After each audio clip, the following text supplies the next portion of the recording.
लागला. मानवतेचा शिल्पकार ह्या जगामध्ये ठरला. मानवतेचा शिल्पकार ह्या जगामध्ये ठरला.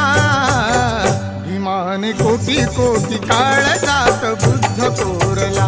भीमाने कोटी कोटी काळजात बुद्ध कोरला.